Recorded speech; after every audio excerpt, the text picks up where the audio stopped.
Hey. Hi, how are you? Can you hear me? Yes. Awesome. We're reunited again. Yay. Reunited, and it feels so good. We have 4 people tuned in at the moment. Welcome to Live with JJ and Rachel. We're going to be doing this every 3 months or so. That's what we agreed upon, right? A quarterly periodical. And we're going to be talking about vintages. Surprise, surprise. But we're going to be talking about some vintages from as recently as the 90s, right?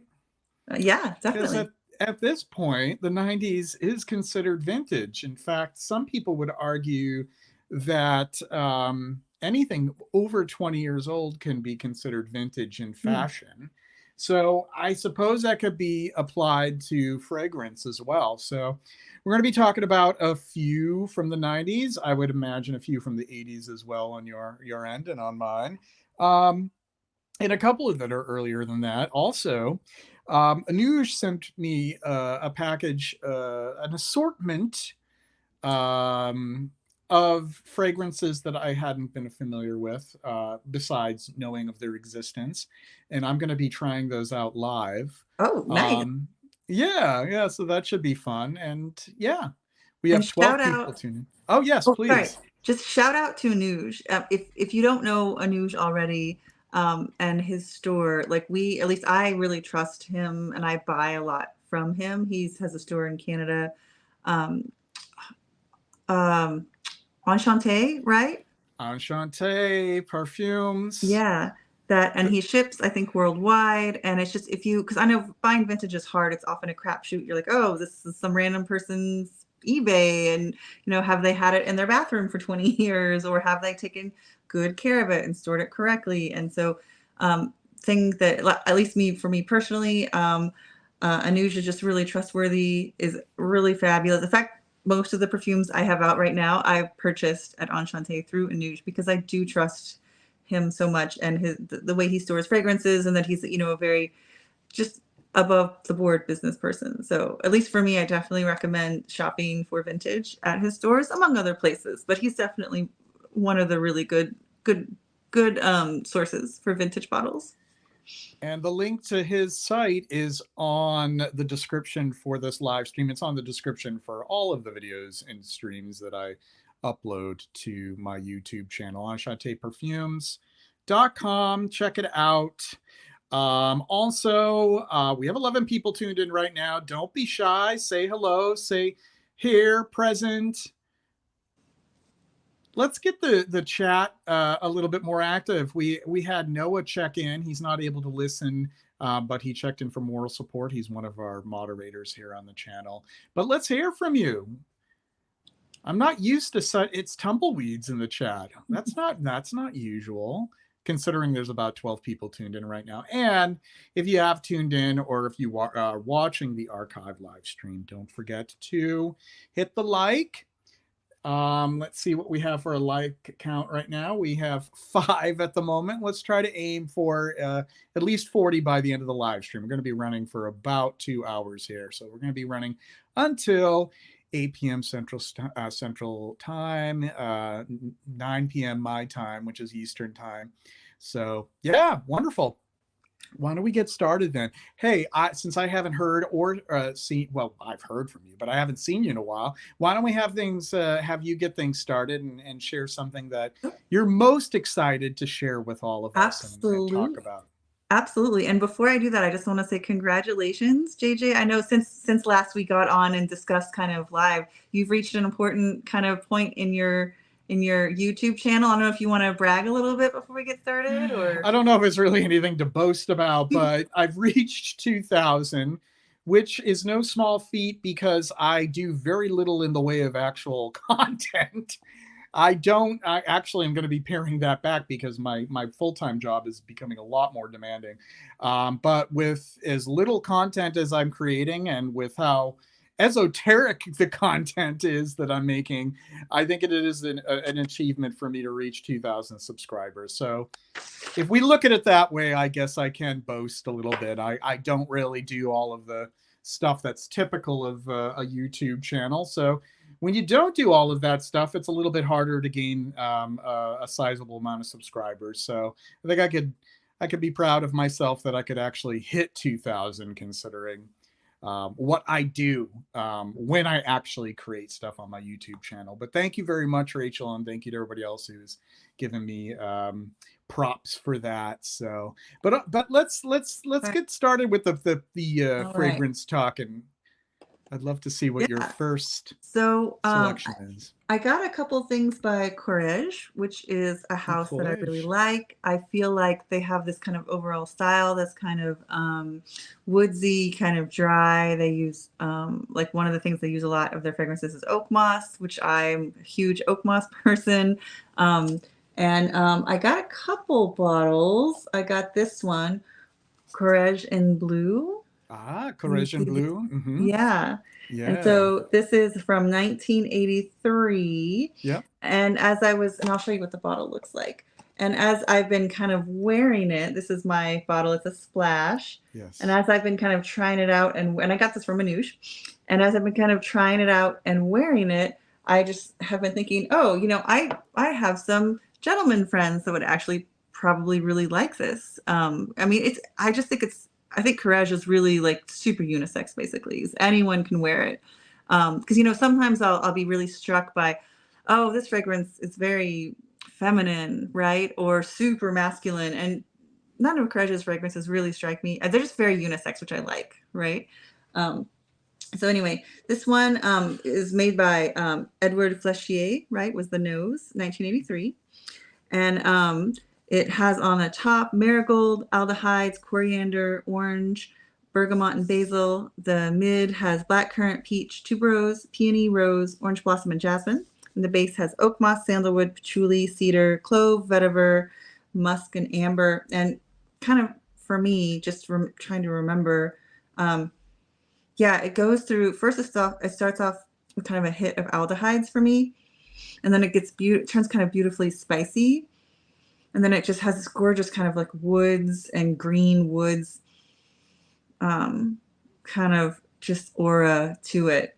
But it's not like, again, it's not super butch either. It's really pleasant, Mm. and I really enjoy wearing it. I've worn it to work a few times, and everyone seemed to like it there. So it's just really nice. It's just a really nice, it's grown on me a lot. Yeah. Yeah, I have a blue as well. Blue Courage in blue. The marigold really stands out for me. It's almost sort of this.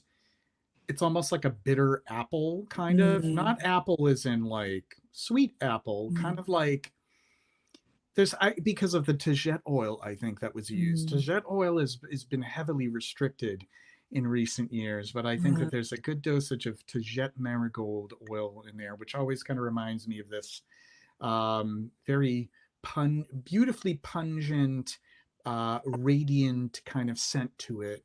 That kind of reminds me of the smell of like and the taste of like crab apple for some reason.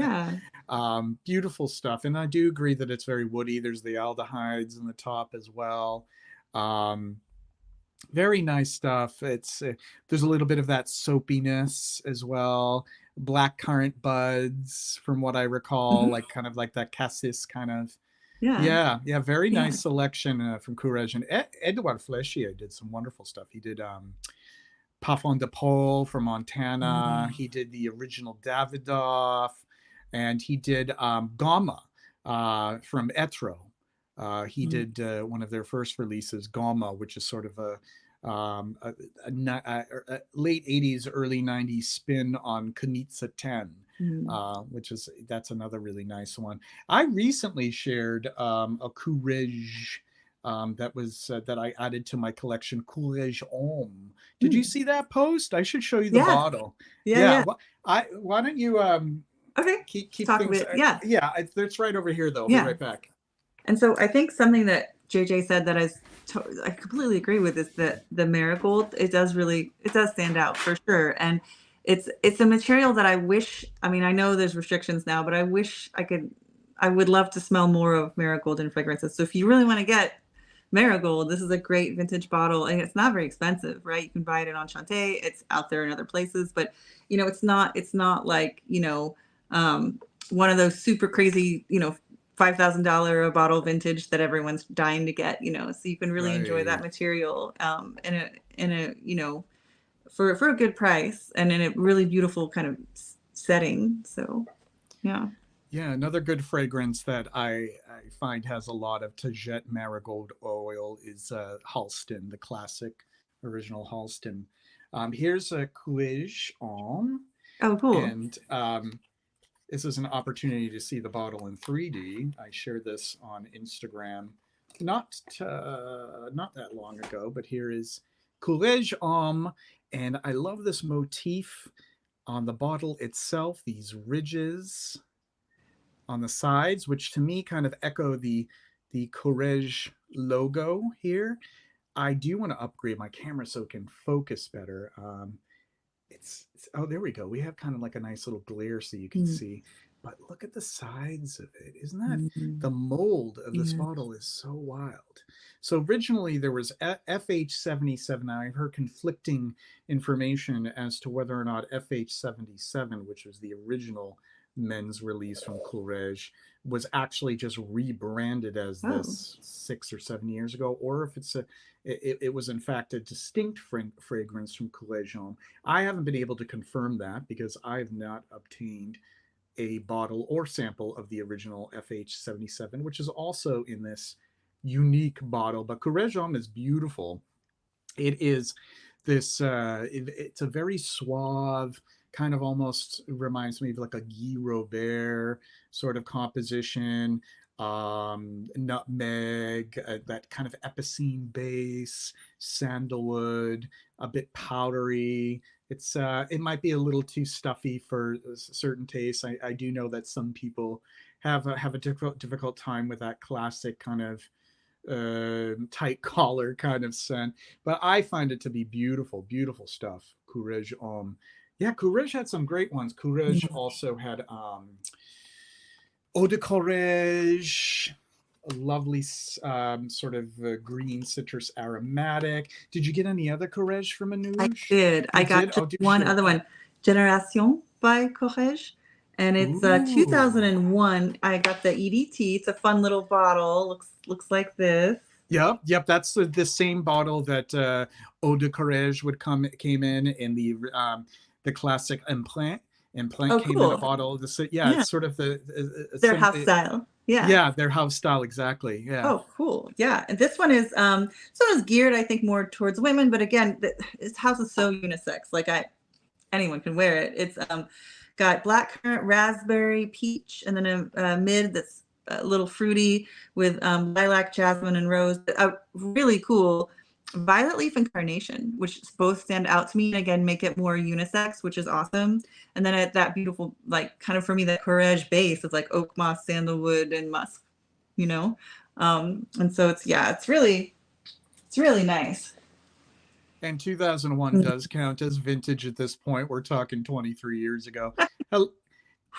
Christy wanted to just check in. She's going to watch the playback. She's on vacation, but she popped in. Thank you very much, Christy. Good to see you. Antonio. Yes, it's great to have Rachel back. Thank you, Antonio. And Pat Lester, great to see you as well. And we have Bilbo Fraggins. Hey, what's up? Darren Allen, great to see you. And P.S. A little late, but he is here. Great to see you as well. We have our regulars who are starting to file in. We have 22 people who are tuned in at the moment. Now, that one I hadn't tried before. I had seen it at Colonial Drug. You know, I've mentioned Yeah, that store in the past, and I've seen that among a few others from Kourès. So you're digging that one? I like it. Yeah. Very nice. Yeah. It's again, it really smells like the brand with a little bit of fruit. So it's a little, it has a little sweetness at top on the top, and then it really Yeah, kind of settles into, you know, a very classic Kourès style. Yeah. yeah, yeah. I like it. Kourès as a design, as a designer, he was very modernist.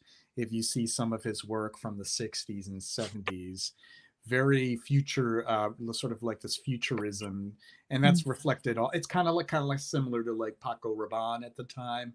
But you should see some of the stuff that he did for the runways of the time, Oh, like cool. lots of very forward thinking and futuristic sort of couture, very cool stuff. So I'm trying to think of some others from Kourès that I have or enjoy. So there's Implant, that was the original classic. That's sort of in the same vicinity as Azure or maybe I don't know if you're familiar with Lancome Sikkim, that early late 60s, early 70s leather chypre. So that was the original release, and then you had Eau de Courage. You have the blue Corrèze blue, the Courage Homme FH77, and there's some later releases. Yeah, there was another one. I think it has the Courage 2000. I think that was Ooh, I don't another know that one. one. Came I out don't in the know. 90s. Oh, Yeah, cool. yeah. Very cool stuff. Very nice, very Hmm. nice. Let's see. We were talking about 90s and a recent well, it's not a discovery because I already knew about it, but I found this Fendi Theorema. Cool. My goodness. Wow, what a unique one. I wore some of this earlier today, and it is this gorgeous spiced amber. Like I would this would fall into the realm of like a pomander scent. The Mm. orange and the citrus at the top is just delicious, and it dries down to a lot of rich spice, but there's also sort of like this sheer quality to it as well. The amber is very sheer. It's not dense in the same respect as like Kenzo Jungle, L'Elephant, but it is just beautiful. And this was actually composed by Christine Nagel. Oh, Now, can we talk about how Christine Nagel gets such a bad rep? What is that all about? What's the story with people loving to bash her I and think her it's work? misogyny, honestly. Usually I don't know. Usually I try not to just go there, but I think with her, I can't help but to think Mhm. that. I can't help Yeah. but to think that, you have this. I mean, I don't know her actual age, but she was younger in the scene, and she was around since the 90s, though, and Mm. composing. But the comparisons between her and trying to fill Jean-Claude Ellen's shoes as the house perfumer for Hermès. Um, that I mean, that's those are some huge shoes to fill. But people seem to have some issues with her compositions, and to me, most of them I find to even if they're not to my personal taste, I think that they're quite artistic. Yes. I Mhm. mean, this is early on in her career with Theorema, and it's just something that I would, if I smelled this, not being aware that it was a Fendi designer release in the late '90s, I would not, I would not think it out of you know out of the question for this to be like a modern, well, not maybe not today kind of like niche, maybe like a niche from 10, 15 Mm. years ago, but like a niche scent. Like it wouldn't, it's not out of place with it kind of reminds me of something that like Christopher Sheldrake would do, but it's not. It doesn't smell exactly like his work, Sure. but it's just that approach to spice and florals and woods and amber. Just really, really beautiful stuff. And I managed to find this bottle for $60. And apparently, like, I wasn't even aware of this because I happened upon it, that it goes for a lot more. Like Oh, sometimes the bottles go for like 200, 300 oh, good because job it's been then. just discontinued for some time. God, it's so good though. I can't wait to do a proper write up on it. Is anybody in the chat familiar with this? Fendi Theorema, Theorema. Love this stuff. Let me know in the chat if anybody else is familiar with this or if they have it. But that's my 90s contribution. And this one was released in 1998. Yeah, an amber spicy. I love how Fragrantica has decided to forego amber and they went back to Oriental. Did you notice that? Yes, I did Fragrantica notice went that back to that. recently, which is I Ever the don't. provocateurs, that website. Yeah. I don't know how I feel about that. I feel like it's just to ruffle feathers. Like, I don't want to get into that conversation too much, but it's one thing to decide to move to amber, but then to do that and then decide to change your mind, it's like, I think it's meant to ruffle some feathers. Claire's Hmm. here. Great to Hi, see you, Claire. Claire. Good to have you here. We have 22 people tuned in. Anybody tuned in? Does anybody know about Theorema? I can't be the only one here who has discovered this. Um, I feel like I might have read about it in one book or another. Maybe Barbara Herman mentioned it. As, she has an entry for it. But good God, it's some really good stuff. Hugs to you too. Another really great one from Fendi, early 90s spicy one is Asja, Mhm. ASJA Asja. Are you familiar with that? Yeah. Oh, yeah, with the beautiful Yeah. urn-like bottle. Yeah. Yeah. Yeah, I love That's that one too. that's about that. That's why I got so excited to hear like 90s Fendi because I was thinking of that fragrance actually. Yeah, So yeah, that yeah. one's fantastic as well. Yeah, I picked Yeah. that up last year. All right, we're gonna do a little game of ping pong. I'm gonna hand it back over to you, Rachel. So I will go forward with my 90s bottles that I kind of brought out to play, then at least I'll start on them. I've been kind of interested lately a little bit in Versace, but like before they sold to Euro Italia, like back when they're making kind of fragrances in house. And so I got a couple. Again, these are both from Enchanté from Manouche, which at least I really recommend shopping there. See, let's do Versace Blonde, which has this very, very Versace bottle So it's or verging on design. garish, but yeah, Yeah, it's like yeah, it's almost like early 19th century wallpaper. yes, The box, oh, the bottle. Look at that. I love yeah. the With this, blue. yeah, with the blue with this, which is a very particular style. Like I'm Very not personally a big fan of the clothing line of their fashion. It's not my style. right, right. But you have to appreciate it for what it is, right? It's glamorous and it's out there and it's big and bold and it's like that's all, you need that sometimes and that's awesome, right? Yeah, yeah, But yeah, so this one, this is by Natalie Feissauer, right? yeah, yeah. From 1995.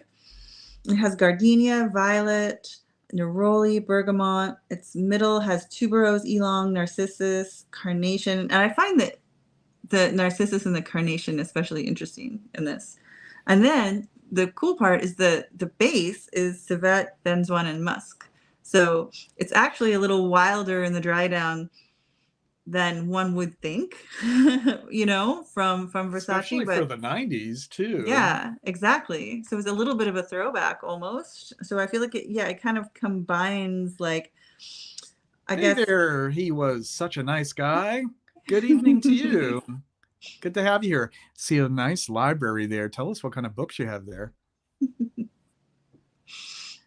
um, Yeah, I've actually I have a sample of blonde. That one is so narcotic for the 90s. It's interesting mhm. how narcotic heady florals persisted into the 90s. Maybe they weren't as successful, but they still were being pushed out onto the market into the Yeah, 90s. Because I think it was like definitely. 95 or something. So you did a Versace, I'll do a Versace, but we're going to rewind about 15, 14, Mm, 15 years to their premiere release in the perfume world is the original Gianni Versace. cool. And this is the Parfum right here. Oh, that's such a beautiful I bottle. love it when it's like this cola color. Yeah. Um, yeah, and I don't think it actually. I think it wasn't really much lighter than that when it was when it was new. It was already pretty dark. Um, and this one is a very lush Chypre amber hybrid. Hmm. Wow. When I smell it, what really hits me is what smells to me like Tolu balsam. I Hmm. mean, if you look at the notes breakdown, at least when you look at one of the sites that we all look at, it doesn't mention Tolu balsam Hmm. as a note, but to me, I pick up on that Tolu balsam, something like opopanax, myrrh. Right, Claire? Did you notice that? The facets of the bottle. God, I wish I had a bit. I'm going to do a little zoom to try to give a closer look at that. But yeah, the facets are pretty neat. So this is the Parfum version. Yeah, I think I'm going to give myself a Christmas gift and do like a and have like a better camera because look at that. That is pathetic. I should be able to give a nice zoom. We're going to get a better camera so I can really properly show these bottles. This is the Parfum version. And I bought this as a twofer and I have the Eau de Toilette. Both are splashes, which is fine and dandy to me. Here is the splash version of Gianni Versace. Look at that, the die cut bottle. Very nice stuff. And I'm going to get you back onto the screen with me here. Oh, well, we have a different view. That's fine. Actually, that kind of makes it a little easier to show the bottles Yeah. too. Maybe we should keep this view because it Sure. actually can see the bottles a little bit better. So yeah, Gianni Versace. There's a lot of carnation in this. You have your usual suspects: your gardenia, your narcissus. Very mossy, very ambery, very resinous. Beautiful, beautiful stuff. Sort of a leathery dry down it as well. Don't know exactly who the perfumer is, Mm. but I didn't do enough investigating. But gorgeous, gorgeous stuff. I got this for a good deal online. This was an eBay purchase. And I'm telling you, it's so risky because these can turn, but these both smell divine. Look at this, the beautiful stopper, too. Mm. Yes, nice. It's a gorgeous book. Oh, yeah, yeah, both of them. Well, let's have them Mm. together here. Yeah. This Oh, is nice. the Parfum, and here's the Eau de Toilette of Gianni Versace, the original Gianni Versace. And I'll be doing some reviews of this when I'm going to do a week of myrrh fragrances Oh, nice. in maybe a month or two. I plan out all this social media stuff months in advance. That's how anal retentive I am. Let me tell you. People tell me, people try to get, like how on Instagram, people try to get you to do like a post. It's like a viral thing. And they're like, you know, try to choose X amount of fragrances that remind you of, I don't know, your favorite music or something. And I'm like, yeah, that sounds like, and they'll tag you and I'm like, that sounds like kind of fun.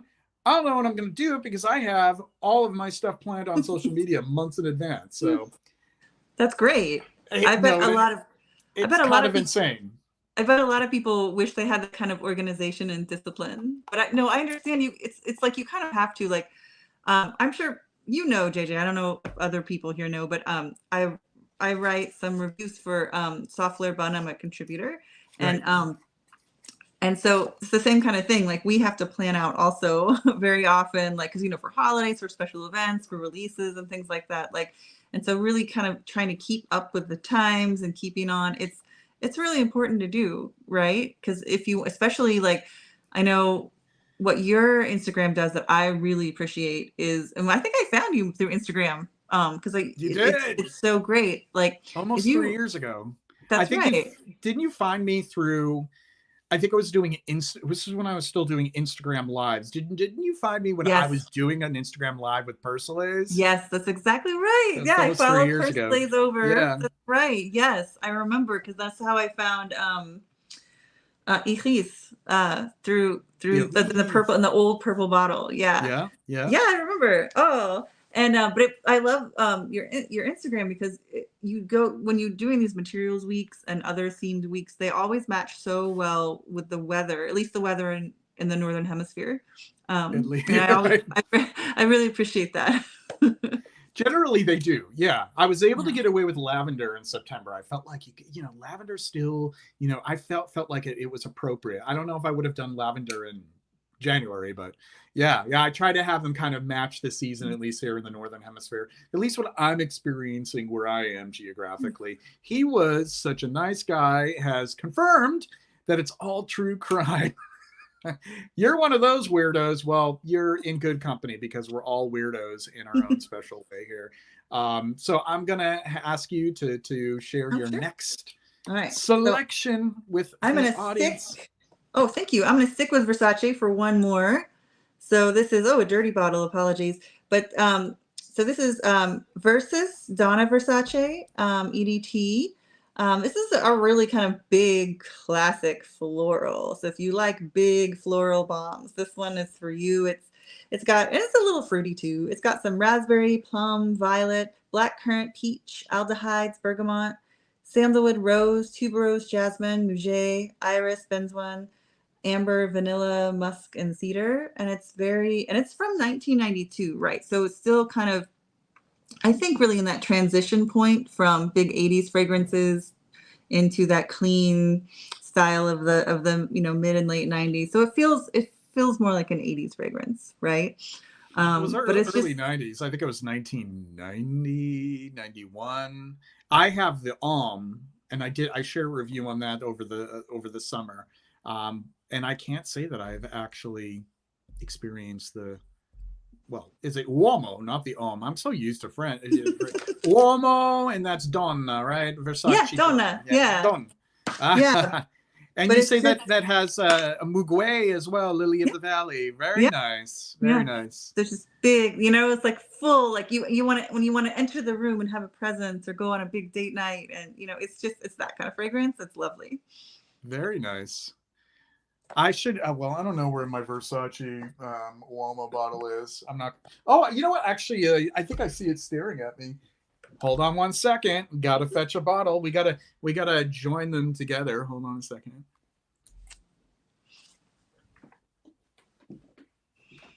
Which is so interesting because I tend to like Versace fragrances, like the vintage ones, a lot more than the contemporary Versace fragrances. That's just me. But I don't know if you have any feelings.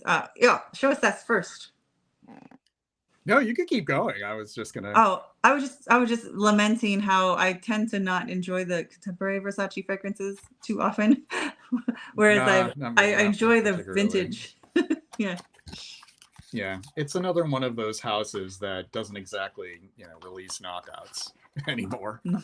Um, and then let's hold them up together. All right. Blue for boys, and I guess in this case, Donna. red for girls. Yes. Yes, but I'm sure I would wear the hell out of that one, and you would probably love Yeah, this one. So absolutely. Very cool. very, very cool, very 90s looking boss. Look Yeah. at this from the Yeah. That side. cool cut. Yeah. So monolithic. And I love the gentleman on the box here. This is a little of that over the top Oh, Versace. totally. Look at this. It looks like like Carell. Yes. Like um We've got a lady lounging yeah, with a with her gentleman. yeah. Yeah, very Versace. Teddy boys here. Yeah. Very cool. Very cool. All right. Well, that wasn't officially the one I was sharing, but I'll go to the official one. But I do have a review of this one I shared in August, and it had me yearning for autumn. And now we're here. I don't have to yearn for it anymore. It's autumn now. I'll deal with that mess later. So 90s, 90s, 90s. I don't think I have anything else from the 90s. I have something from the 80s that I'm thrilled to share. And it's probably going to be one of the last from Hermès, unless Hermès, one of the last editions from Hermès, unless Hermès happens to release a new fragrance that galvanizes some interest in me. And so far, the newer ones have not. I'm not too crazy about Berenia. I wasn't too crazy about the recent Jardin. But this is one that I held off on for a long time. This is Parfum de Hermès. Yeah. And I picked up a little 30 ml bottle because I don't know, it was the most affordable one, and I don't need a larger bottle of it. Yeah. There's the bottle of it. This is wonderful stuff. So are you familiar with this one, Rachel? Yes. So weird story, but I bought like 4 or 5 bottles of that vintage before I found one that wasn't turned. But then again, I was going for some deals. So it took me forever to find one that wasn't turned. So beware out there if you're looking for this fragrance. It's funny that you mentioned that, because I wasn't sure if I was going to confess this. This is not the first bottle I bought either. The first one that I bought was turned, and I didn't make any announcement of it. I just, I was able to return it, thankfully. Yeah. Oh, good. PayPal protection, eBay protection, but it was turned. It was actually the splash with the gorgeous sort of like donut shape. But this is quite lovely. This one has not turned. This is one from, I think it may be from 1988. And what this has, and I don't know if you noticed this, but it has like this powdery, sort of like a poudre à la Maréchal in it. So are you familiar with poudre à la Maréchal? It's sort of, was originally used to fragrance certain personal affects, and it ended up being made into a base. I think it might have been a Delaire base, and was used in L'Oregon from Coty.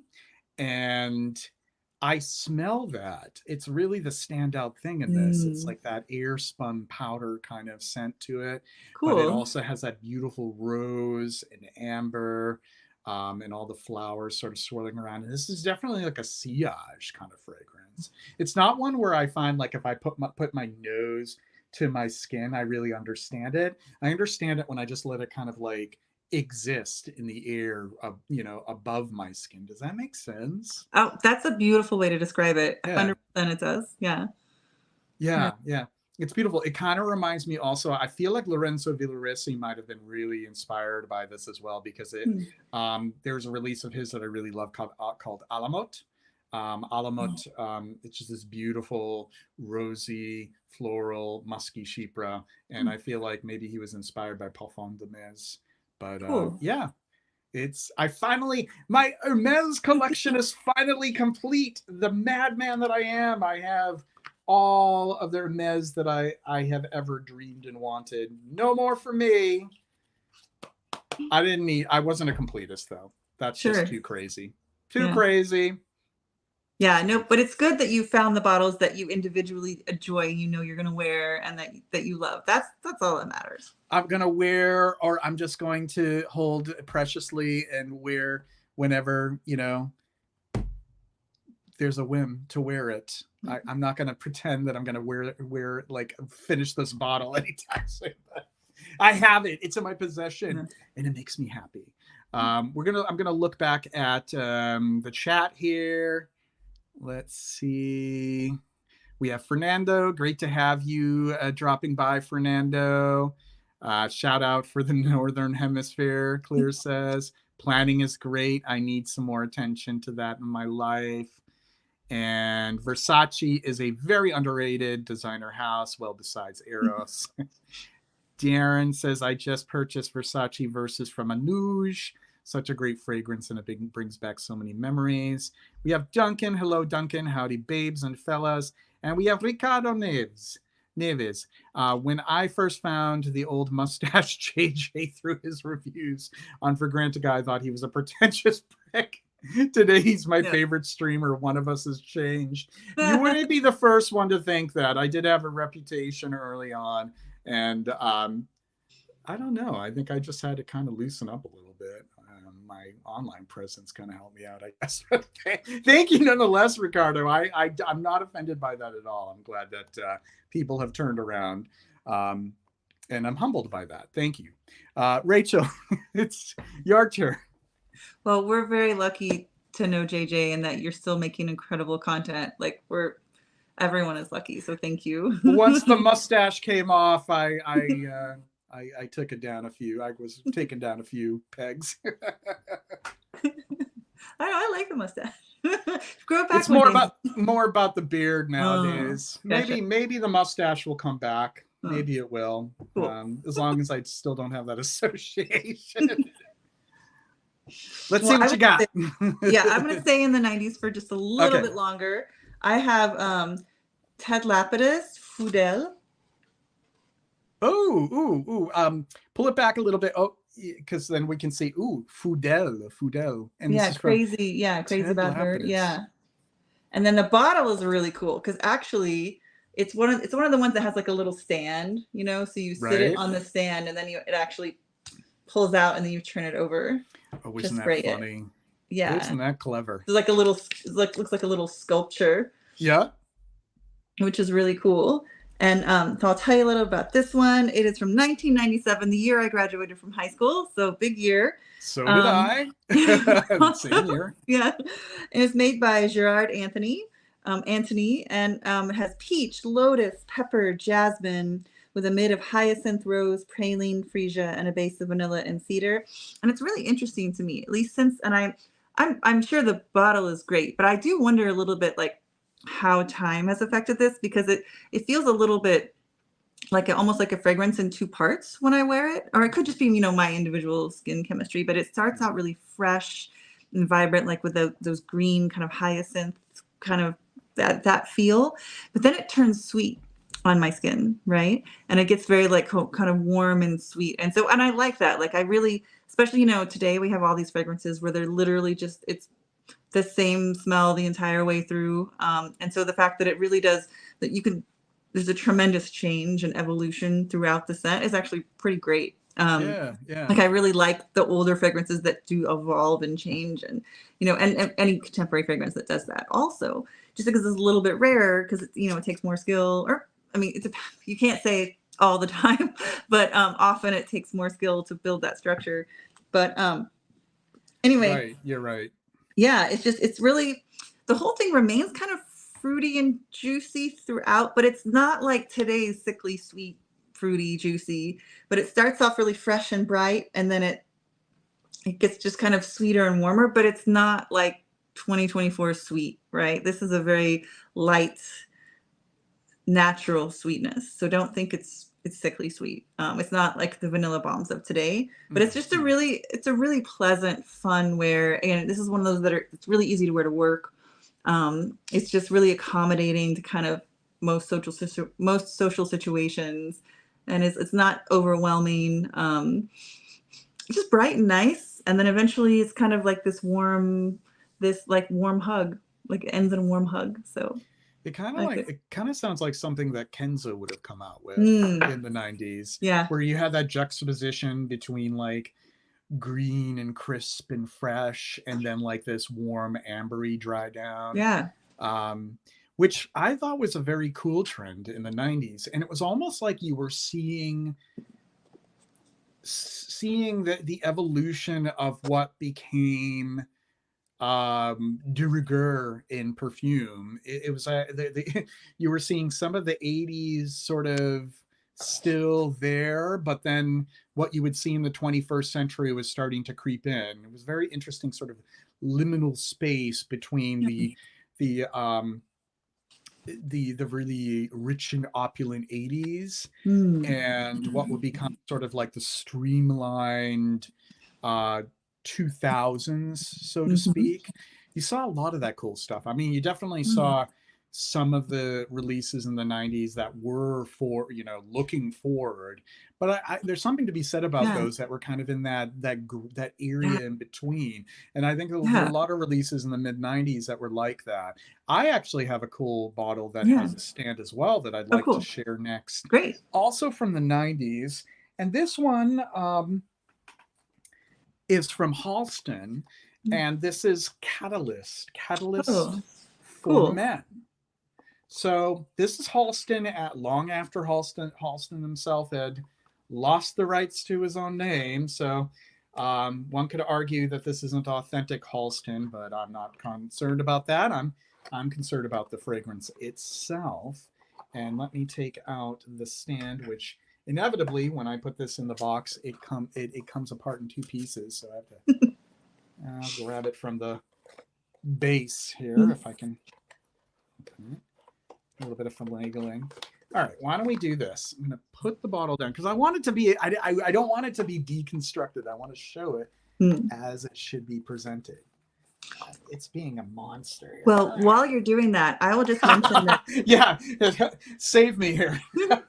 That I love that. I think I'm so happy that you pointed out this kind of transition, or like you very aptly said, liminal times in fragrance, where kind of one overarching style is moving to another overarching style. I actually think those are really cool because you can actually almost feel perfumers experimenting in the sense, like this one, Food-L. I think that opening is so 90s. That opening reminds me of Gucci Envy. Do you know what I mean? And I almost feel like, oh, they're experimenting with going that direction, but they're not bold enough to take that step into making it the whole fragrance yet. Right, like, right. You can get those leitmotifs, those ideas in fragrance, but they're just little parts. They're not like entire full-blown structures yet. So those are like my favorite parts of fragrance, actually, is those kind of those periods when things overlap. No, I agree. You see a lot of that from that time period. He was such a nice guy. Are you referring to Catalyst for Men?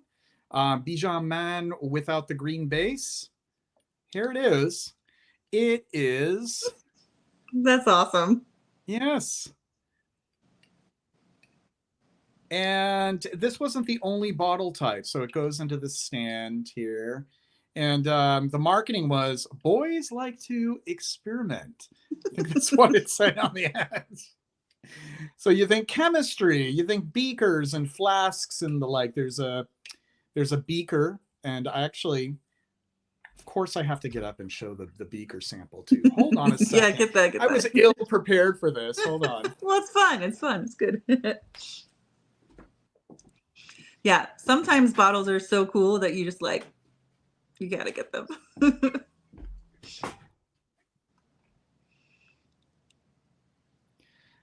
All right, so I have this is the mini version. I don't have. That's awesome. I really didn't need to go for the full-fledged like 100 ml beaker, because now I have the beaker and a flask. I love that. That's so cool. And when I'm going to actually be doing sharing a review of Catalyst for Men next week. I'm doing I happen to be doing a theme next week of all 90s masculines. So nice. Catalyst for Men will be one of them. And what, pray tell, does it smell like? Well, this is another example of where you had this kind of cool style of woody, ambery at fougères in the early to mid 90s. So you're talking about things like Minotaur and Roma Uomo from Laura Biagiotti. There's a few others like that, but this is a somewhat richer version of that. It's very orangey at the top, kind of like sort of I wouldn't say a candied orange because it's not that sweet, but just like that a little bit it's not like a bitter orange. So there's orange, and you have the spices and caraway and herbs and all kinds of leafy, flowery kind of stuff. But really, it is anchored with amber and woods and benzoin and all kinds of things that are deemed to be masculine smelling vetiver and stuff. And it's quite lovely. I don't know if this was considered a luxury release for Halston in the 90s. But it is considered a pretty good one for the time period. So I will be doing some more contemplation of Catalyst for Men next week. And of course, I plan to have a photo with both of them That's hanging out, awesome. my little, chemistry set. Because boys like to experiment. I swear to God, that's what it says on the ad. I'm going to take a look at it right now just to make sure that I am quoting it correctly. Halston for Men ad 90s. Do a Google search. Images. Let's see. No, I have to put Catalyst in. It just brought every other type of Halston. Here we go. Yeah. Okay, so there's one that says for every reaction there is a catalyst, so that's one of them. Yes, there is another one that it does in fact say boys like to experiment. I wish I could share this. Do Google search for Catalyst Halston, Google image search, and you will see the ad. So yes, that is a lovely one. All right, your turn. So I'm going to stay with Ted Lapidus for a minute, although we're going to go to 2003. Ooh, another Ted Lapidus. Yes, this is Pour L, and I got this from a Nuge. I love the bottle. Yeah, isn't this a cool structural bottle? You would think that came out in the 80s. Right? 80s, I know. Yeah. Definitely looks like 80s architecture. I have Port Louis, and I think it is shaped like a T, like it's a square bottle, so that it must be the L, and I have the Louis, which is sort of a modern take on like a lavender amber. But tell us how that one smells. So this one, it's a white floral, but it's not a traditional white floral. So it's honestly, it feels okay. This is very just my opinion. So it reminds me of like a small girl. Like this is the kind of fragrance that I would give to like an element, like a really young girl. Like I'd gift this to like a small cousin. Interesting. Like it just smells innocent. It smells like a really innocent white floral. It has so the notes are white pepper, freesia, bergamot, tiare flower, ylang jasmine rose, tonka vanilla, sandalwood, and cedar. But just the way they're put together is so soft, so gentle, so, gosh, I don't know, just like you just think of like a young girl and her first perfume, and like maybe she's going to, what is it in the Catholic Church when you like have this? Yeah, exactly. It feels like a confirmation perfume. Yeah, like that kind of vibe. It feels so innocent. Yeah. But there could be a duality with that too. You feel innocent, but then there is a not so innocent True too. Kind of like those Fabergé Babe ads from the 70s, not the ones with Mariel Hemingway. Yeah. Yeah, that was an interesting time that would get past marketing, but you know the one I'm talking about. Yeah. And it could just be just my own, just the way that I'm perceiving them, or my own perception and my own biases, because maybe someone else would smell it and go, oh no, that smells like a beach scent or something. But for me, it just really, it's so soft, it's so gentle.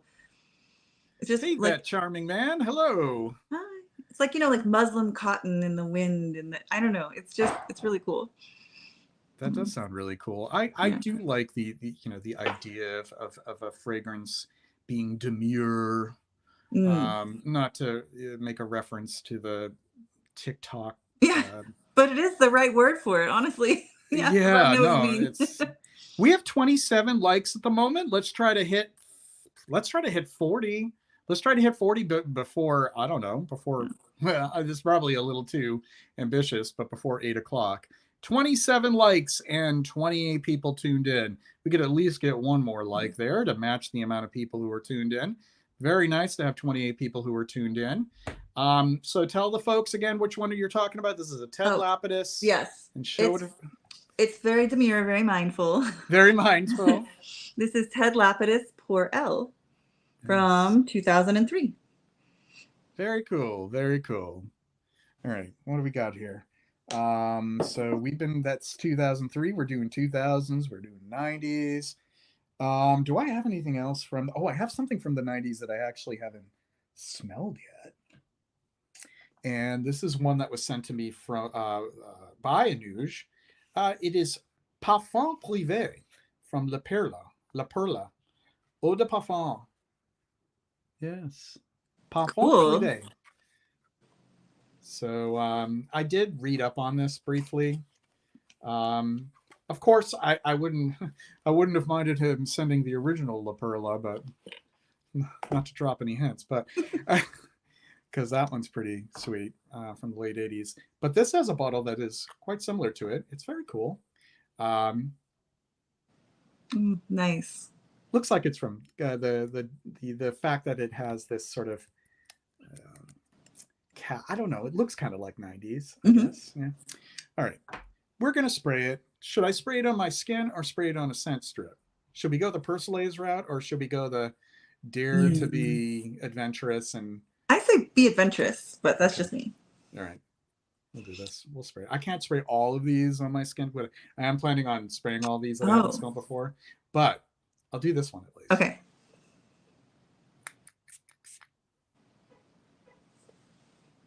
I just heard a horn honk. Was that where you are? Yeah. Love it.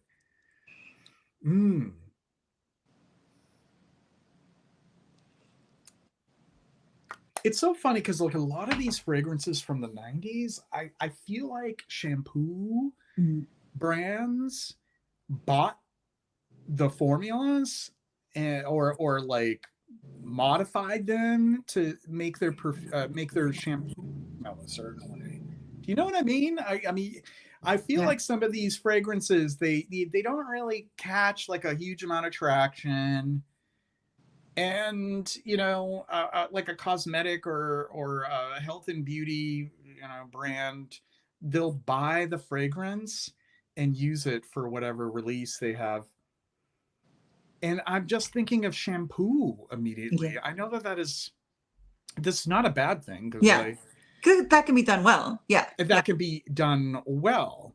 And of course, like it could be the other way around. Whatever shampoo that I smelled in the past could have been using the same kinds of bases and accords that these fragrances use. So it's very 90s. It's nice. It has sort of that freesia kind of thing that was popular in the 90s, which is why I probably am getting kind of like a perfume, not a perfume. I keep wanting to say perfume and I mean shampoo. That shampoo kind of vibe, because freesia was a very popular kind of accord to use in shampoos. And I'm very picky about freesia, but I love Ophrisia from Diptyque. There's that kind of interesting aquatic floral thing that was popular in the 90s. Totally. Like you got magnolia and lotus, like these very impressionistic sketches of what those flowers are. And they're very watery environs. Yeah, totally. It's nice. It's nice. I should do a review on it. I should spend more time with it. Is it like immediately, knocking my socks off? It's not really knocking my socks off, but it's a first impression. Yeah. Cool stuff. Okay. So if it's okay, I'm going to follow that with my fragrance that makes me think of shampoo also that I brought.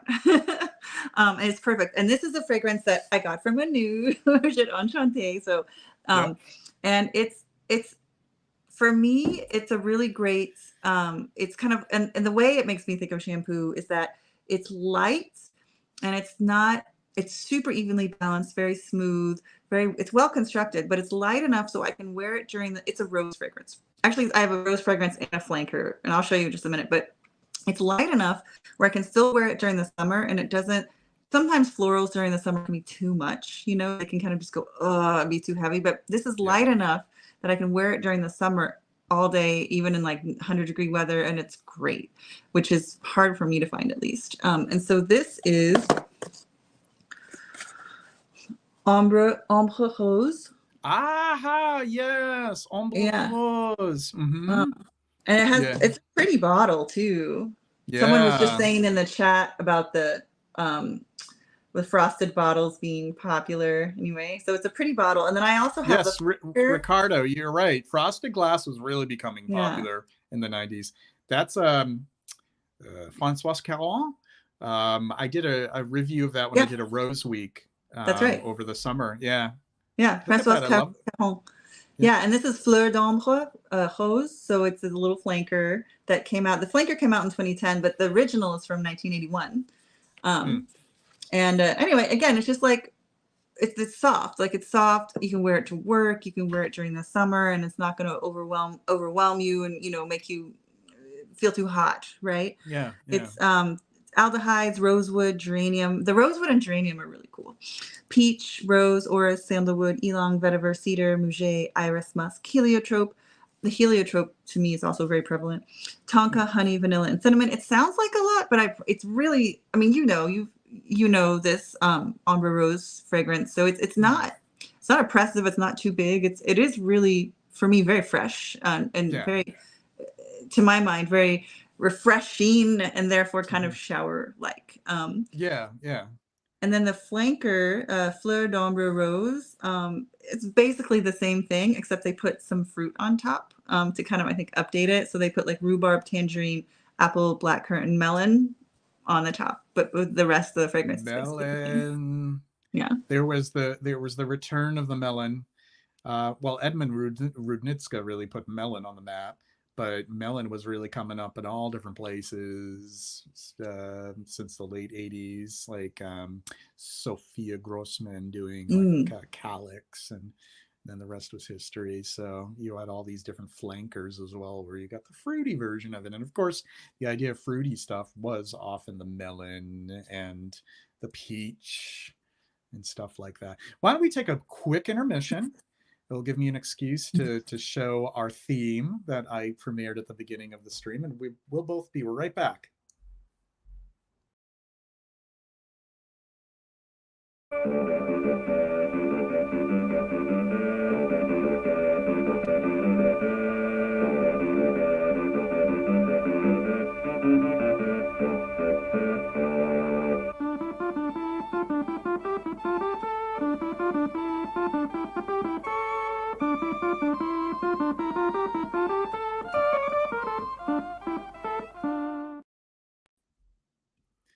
And we're back. Let's take a look at the chat here. And we have Mr. Calvin. Do you think Mr. Smelly shampoos his hair? What hair? Just kidding. We love you, Dan. And I see you, AM. You're holding on to DROM, I think. Oh, and Boz is Now, here. Hi, Boz. hey, Boz. I appreciate AM's mustache. That's a good mustache right there. That's a solid one. Very nice. YouTube user purchased many a bottle of Ombre Rose. It's so soft. Mm. I consider that a great nightcap, a good Mm. fragrant nightcap, Mm. a good one to wear before bed or as you go to bed. Yes, Jonki Sen, lovely to see you. Very soothing, indeed. This one I think would grow on me. I mean, I already have such a surplus of fragrances. We'll have to see how I feel about having to stick around, if it really resonates with me. I'm all about like Mary Kondoing the shit out of my stuff lately. I'm really honestly like it's Yeah. just gotten to be too much. But yeah, the La Perla is pretty nice. Want me to do another live first impression? Yeah. This live first impression is from Carvin. This is Guilan, not Guerlain, Guerlain. I'm trying to pronounce it. It's a different word. And my ignorant ass is not knowing right now what Guerlain means. I could probably do that right now and figure it out. I'm going to spell it out here, and it means garlands in Mm. French. Guerlain. Let's see. Let's have Oh, I butchered that one. Guirlande. Guirlande. It's like not quite Guirlande, but kind of is. Guirlande from Carvin. Can we talk about this box? This came out in the 80s. Oh. This looks like a box. This looks like a box that like Fabergé made in the 60s, kind of. Totally. I mean, it doesn't it? Yeah. It totally has like that kind of like, this abstract kind of like, what's going on here? Flowers and ferns and different kinds of foliage. We'll open this up. This is not a very fancy looking bottle, but it's still cool. Definitely looks drugstore for Carvin. All right. Let me have I don't know if you can hear that. I can hear it. I'm just doing the pronunciation from Google Translate. Guirlande. Guirlande. This is a Guirlande. Pretty generic looking bottle. Let's give it a spray. I'm going to put you back on. And of course, there's an exposed crimper. We're talking some fancy stuff here. No covered crimp.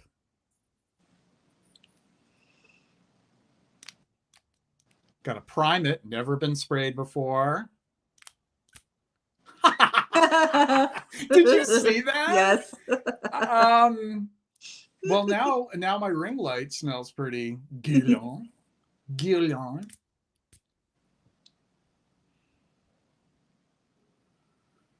Oh, this is kind of interesting.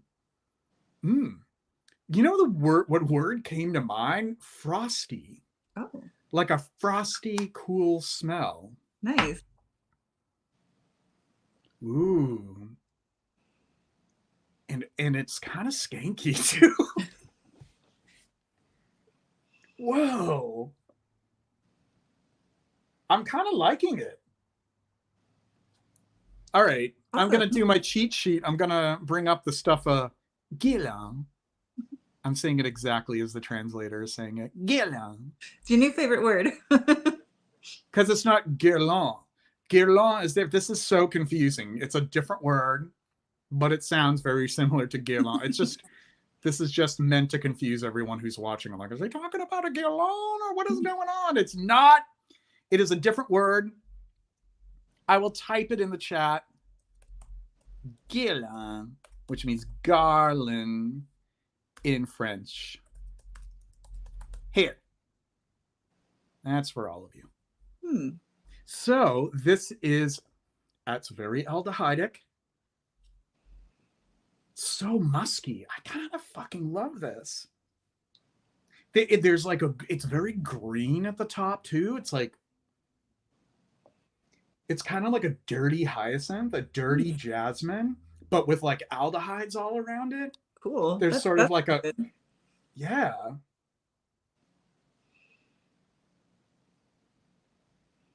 There's like this interesting kind of fruitiness in the background and rosiness and like this slug of hydroxy citronellol. So it's kind of muguet-ish. Wait, let me make sure I'm doing that right. I love that I have my translator at the ready. Muguet. Muguet. So no guet, no jet. Muguet. Muguet. I wish I could play that so that other people can hear it, like set up my mic to hear Google Translate. Yeah, I'm into this. I'm into the Guirlande. Love it. Cool stuff. I mean, it's in an unassuming bottle. I'm actually much more fond of the box, but that doesn't mean as much as enjoying the scent itself. Cool stuff. It is a very musky, aldehydic, somewhat fruity, green floral, which is kind of the stuff that I enjoy. So that's a win. I think that's a keeper. Yeah. That was a cool one. I'd like to write about that one. This is a neat one. I would spray my whole body with it. Guirlande from Carvin. What year Oh, was that? sorry. That Margie Noir 82. is here. Margie Noir. You know what this also kind of reminds me of? A little bit of like, this is more like a less innocent Anezane. Like a lot less innocent though. Like a Anezane is like, oh, it's like pure white florals and lily and all that kind of stuff. This is like, I don't know. The flowers are just having some really naughty playtime. Like She grew real up. naughty playtime. Yeah. Huh? She grew up. She grew up all right. She grew up in a number of ways and in a number of directions. Gila from Carvin. Margie, great to have you here. Lovely to see you. Mr. Calvin, I don't drop links. That's not the kind of streams that I do, but I'd love to have Margie join me sometime if she's willing. I don't know if she's part of the live stream circuit anymore, but I'm delighted to have her here. Naughty Talk, we do a lot of naughty talk. I think we already did a little bit of naughty talk earlier too. It is par for the course. That's surprisingly really good. I mean, I guess I shouldn't be surprised because it is a Carvin. But that is definitely a Carvin from a time where I think Carvin was starting to show up in the chemist, if you know what I say. Okay, we're gonna have you choose something next. All right. This has been fun. So yeah, fun and relaxed. Yeah. I hopefully you'll do more of those like first sense ones. That was fun. I like that. But I'm gonna there's more. I have like at least 3 or 4, I think. Oh, awesome. Yeah. I'm gonna take us back to 1992 with Dance Arrogance or Danse Arrogance, whichever, however you like to say this. This is Schiaparelli. So I guess that would be Italian, which I don't speak actually. Schiaparelli. Yeah. Schiaparelli Pickens. Because I know that. Yeah. And it has this cool orange bottle. Neat. And it's cool because when you set it down, the bottle like rocks back and forth, which is kind of cool. Very cool. So yeah, so it's this really cool bottle, and it's we miss you too. Yay, 1992. This is a really green fragrance, and I love green fragrances. So it's a green fragrance with some florals. It has aldehydes, green notes, coriander, bergamot, a touch of fruit, muguet, jasmine, violet, cyclamen, rose, and then the base is some musk, orchid, oak moss, and sandalwood.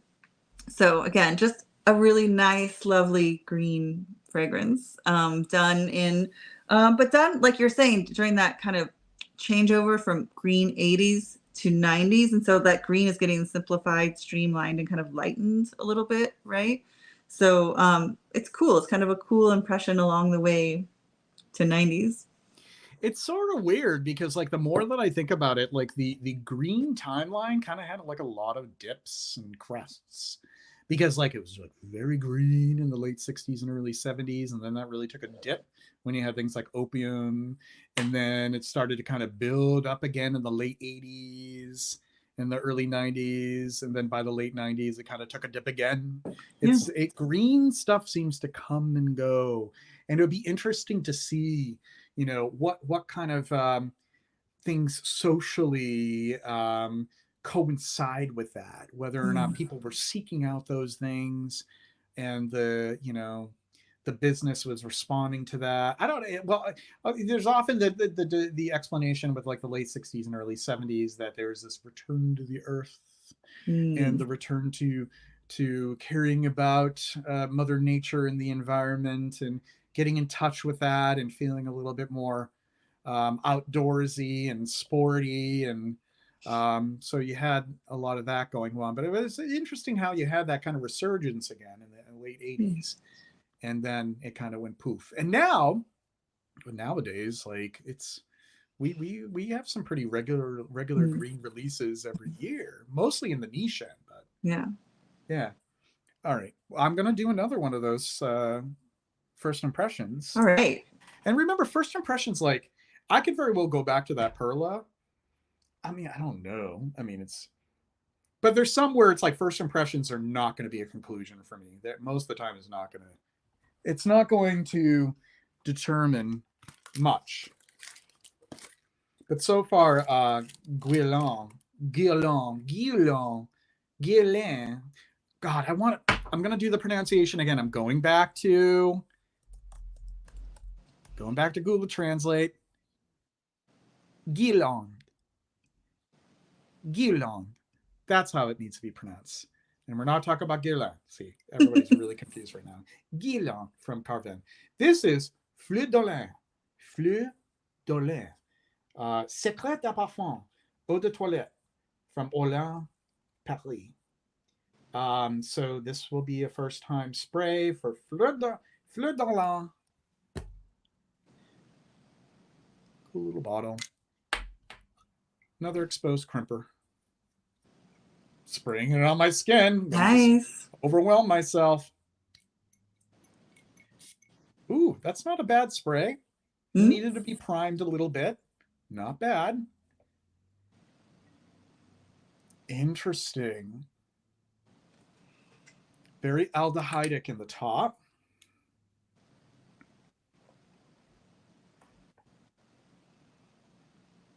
I feel like there's like some peach lactones as well. There is like it's a bit of like a fruity floral kind of thing. Ooh. This was originally released in 1983. Oh, I'm spot on. I'm looking it up right now. There's totally like a peach note. Green. Here's another example of you got that green, you got that there's orange blossom. Very floral.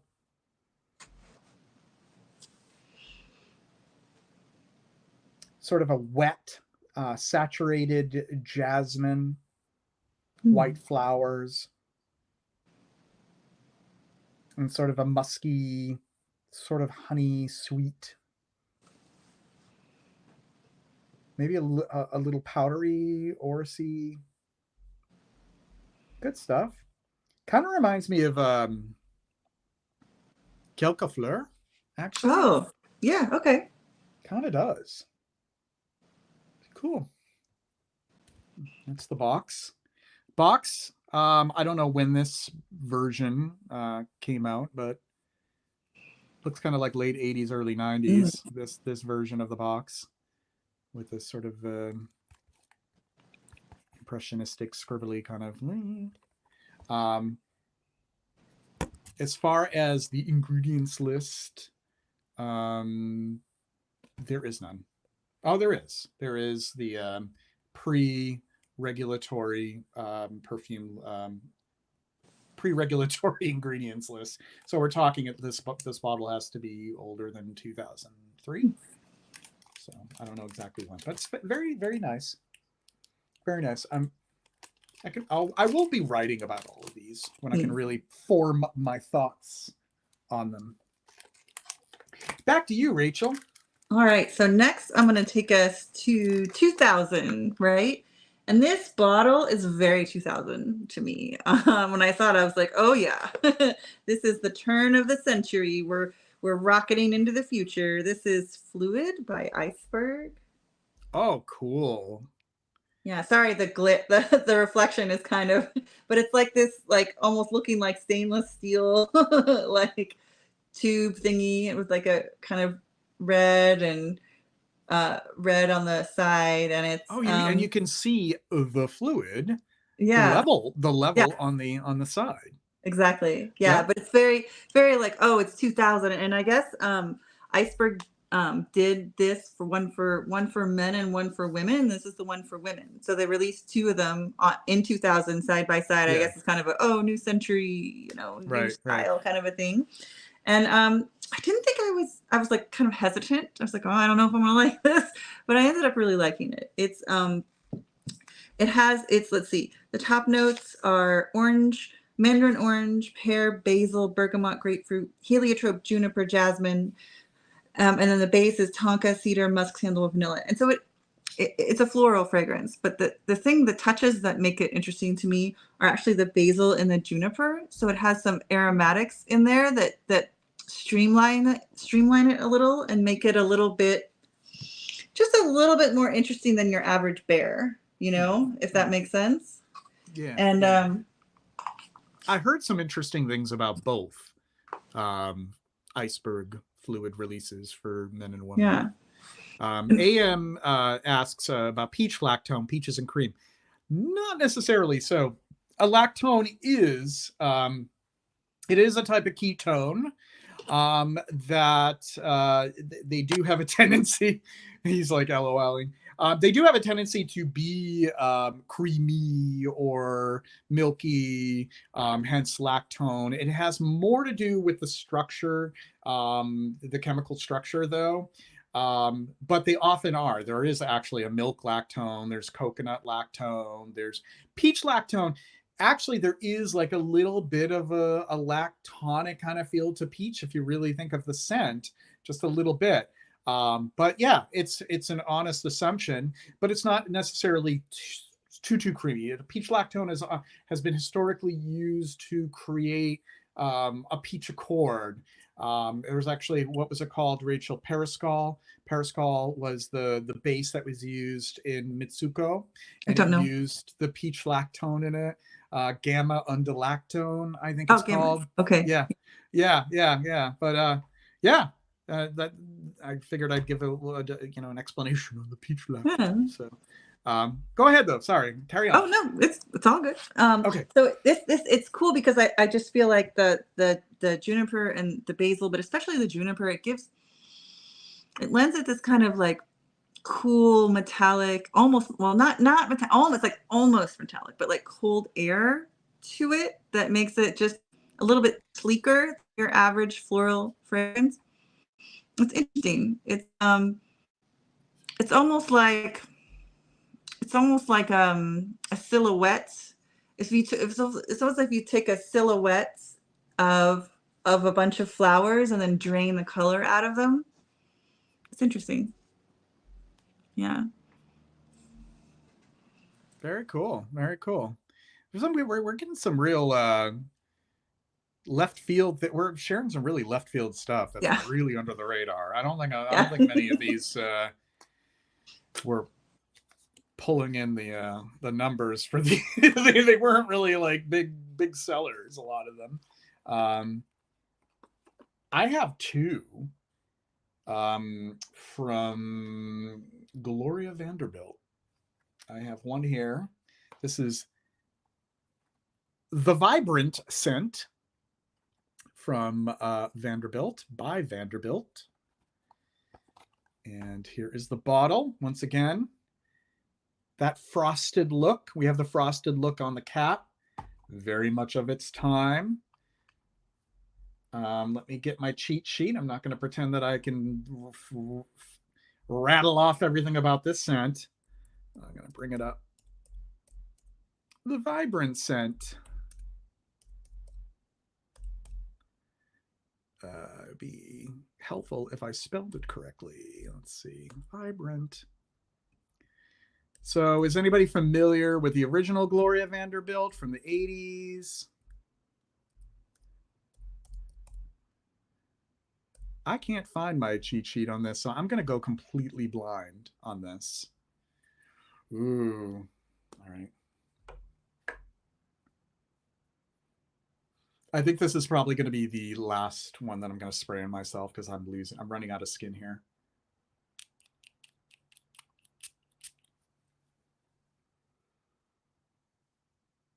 Ooh.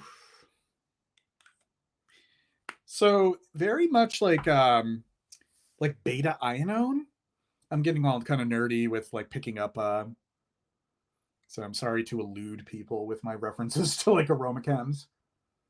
So beta ionone would be sort of almost like a berry violet tobacco. It's an interesting ionone. So alpha ionone is known to be sort of the core of like a violet accord. Well, beta ionone is adjacent to that, but it has these other kind of interesting qualities to it, kind of like a little bit like black currant, a little bit like reminding me of like red currant, blueberries, berries in general, and then there's just this interesting like kind of like tea and tobacco kind of back note to it. But it is still very floral.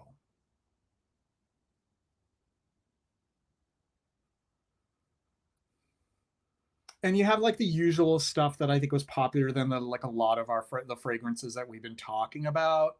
You have that sort of green renaissance with the hyacinth, and then you have like the fruitiness, the fruity floral kind of aspect to it that almost is kind of reminiscent of like shampoo, muguet, freesia kind of smelling stuff.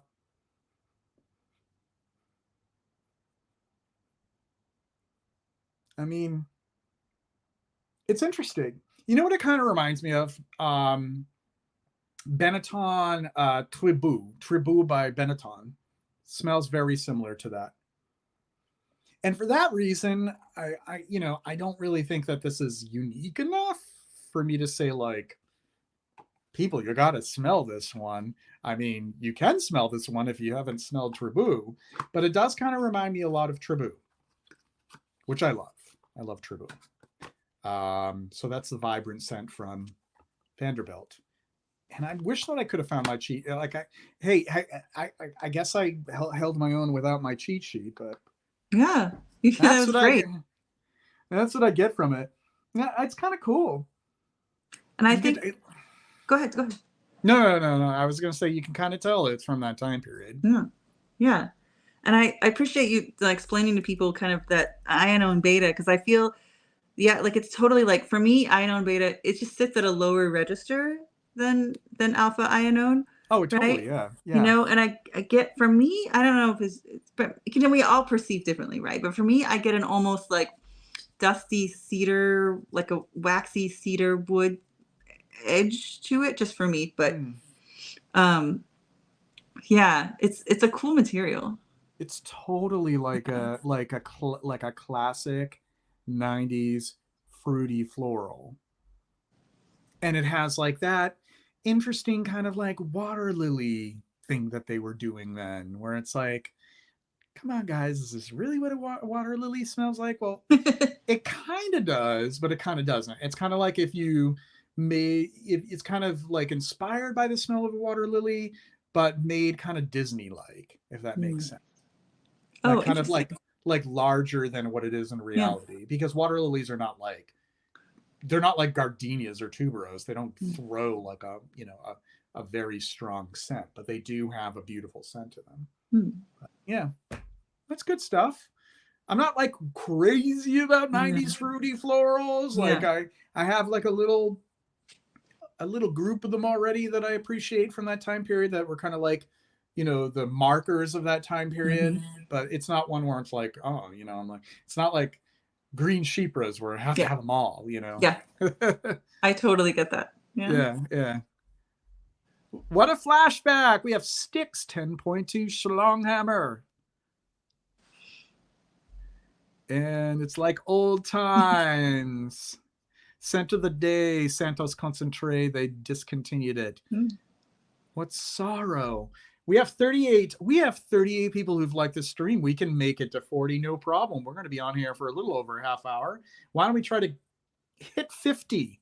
Hit 50 by 9 p.m. Eastern Standard Time. Hit 50 likes. Look at that. Why? How does that happen? No idea. No Did I idea. say something to cause that? The fireworks? I don't Is know. it just in the excitement in my voice that I'm like, we're doing so well with the likes? Let's hit 50 likes by the end of the hour. And it's not happening now. I don't know how that happens. We have a news share. Evening perfume peeps. What up? Anuj. All right, friends. Anush. Remember, almost every bottle that I have tonight, I got from Anuj, from Enchanté. They're in beautiful, pristine condition. Really, this is one of the only really trusted places so you can buy vintage. So please check out Enchanté online. I believe he ships everywhere worldwide. And it's just a great place to go. Anush, I'm loving Guilon from Carvin. I was explaining earlier that it's sort of like a Nazanet that grew up and got into some funny business. I'm enjoying it. Thank you. I've been actually doing first impressions of a few of the bottles that you sent to me. Line plane volume. Oh, Fernando, hello, it's you too. It's going a little bit faster than expected. So, oh, there we go. Thank you very much, Line Plain Volume. I appreciate it. Good to see you as well. Empty Sense. Mm-hmm. Pristine vintage perfumes. That is true. I have not received anything from Anuj that has turned. Mm. And that is no lie. That's I'm not just trying to blow smoke up his ass. Not trying to just get people to go to his marketplace. What do you call it? Not marketplace. Go to store. his store. It's true. It's true. I mean, that's not guaranteed, but I'm just telling you Right. everything that I got from him. Yeah, and I know from friends that on the very, very rare occasion that they do, I have friends who've gotten a bottle from Anuj that I mean, this is like literally one person in a few years that's gotten a bottle that had turned. Anuj immediately refunded that person their money back and even sent a replacement. So this is just a really ethical business person you're dealing with who loves fragrances and who knows what we care about, right? Money back guarantee. Yeah. Within reason, of course. Yeah. Was it your turn? I think I was just doing, or yeah, let's Oh, have you share okay. something. All right. So I'm gonna go. This is my last 80s one, I think. Okay. Do you? I don't. Do you know this one? Maybe you reviewed this one already. I don't I remember. could have. Xiaxiang. Do you know Xiaxiang?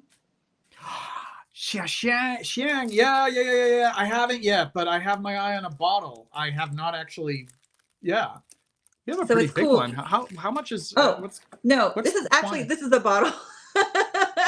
So it's a little tiny purse spray, but Okay. Yeah, that works though. yeah. But it's just a Revlon fragrance. But this is because you were mentioning Chypres, right? And so Yeah. this to me is like it's 1987. Yeah. This is very Chypre-esque. I don't know if it's officially a Chypre or not, but it feels like it's in this. It feels like a Chypre, right?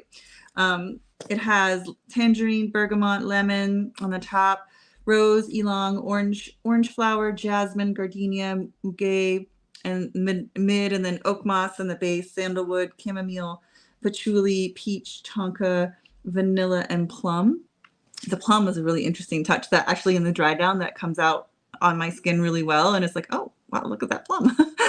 Unexpected, but very good. And this is a nice little like cheapie, really, honestly.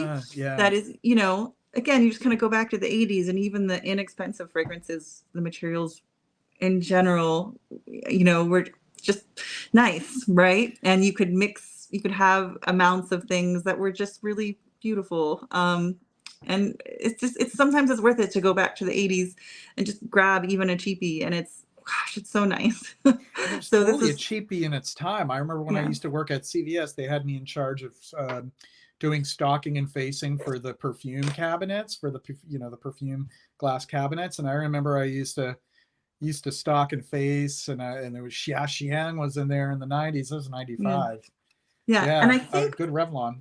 I don't think the fragrance has nothing to do with China, right? Nothing about the materials have anything to do with China. I think it's because what was that movie that came out right around that time? The The last, Last Emperor had just come out, and yeah, I think it was just going with that, like right, going with that vibe for the advertising. But yep. the fragrance itself is a Chypre, right? And it's a cheapie, but it's just it's lovely. I would say there's nothing extraordinary by any means about this, but it's a solid, it's a solid Chypre. It's inexpensive. The materials in it are good.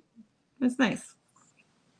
That's a good one. I like what Revlon did over the years. I actually have a vintage bottle of Royal Pub coming in the Hmm. mail, which is Cool. a men's fragrance from the early 70s. So I'll be sharing my thoughts on that once that comes in. Here's another one that Anuj sent me. This is glorious from Gloria Vanderbilt. See, we have her little swan here. This one is a splash. Pretty bottle. This looks very Gloria Vanderbilt. My mom had a pair of her jeans, and my mom was into her jeans when I was a kid. She had chick jeans. Do you remember them? Sassoon, Ooh La La Hmm. Sassoon Yep. jeans. And she had a pair of Gloria Vanderbilt. Now, we weren't wealthy, but she somehow saved up some money to get herself those jeans in the 80s. She liked her jeans, Jordache. But they were, I remember, that's what I remember from Gloria Vanderbilt. Besides the fact that she was, wasn't she also Anderson Cooper's mom? Oh, But right. Yeah. yeah. Yeah. Man, small This world. this smells glorious. It does smell like a Gloria Vanderbilt. It is green, floral, got the hyacinth and a little bit of fruitiness. These all, I mean, so many of these that we're talking about fall into that kind of theme. And this is late 80s. I'm telling you, like late 80s to mid 90s, you had all of these like greenish, fruity florals. Yeah. Like it kind of, some of it kind of it somewhat reminds me of like not quite ripe fruit though. Like if like a bitter, like bittersweet. I actually think I like this more than the other one, the other Gloria Vanderbilt. I can get into this one.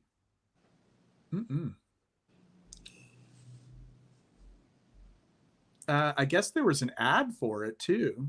It's too bad. I have to get. Oh, I just started playing it in my headphones. Do you want me to do like a play-by-play of the ad? So it's gonna play on. Unfortunately, like I'm not prepared to share this with everyone, but soon and in live streams, I'm gonna be sharing videos and whatnot. But so in the commercial, we have a lovely lady. She is getting up out of her bed. It's one of those beds that have the bedposts and she's going to her window. She's wearing like a nightgown. It's flowing. She's walking down this. She's in this like palatial space. She's opening the window to get the fresh air and a beautiful, a handsome man. And yeah, that's the commercial pretty much. That's the commercial. And yeah, I like this. Wait, something in it reminds me of like, what does that remind me of? There's something like edible, but I can't put my finger on it. I don't know, like snap peas. Glorious. Thank you, Anush, for glorious. Very nice. And I do recommend checking out the commercial. It's very late 80s.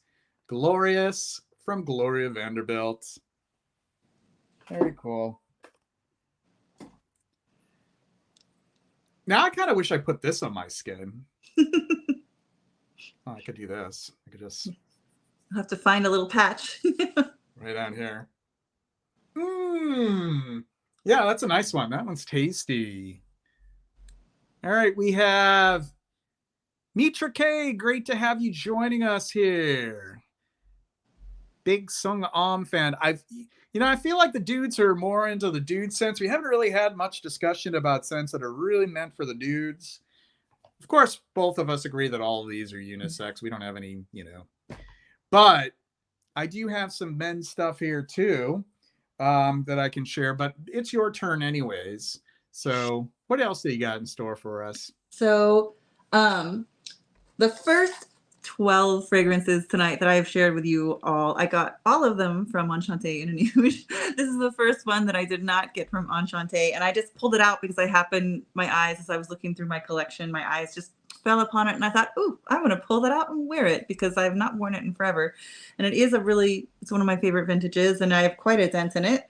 This is Amouage Ubar.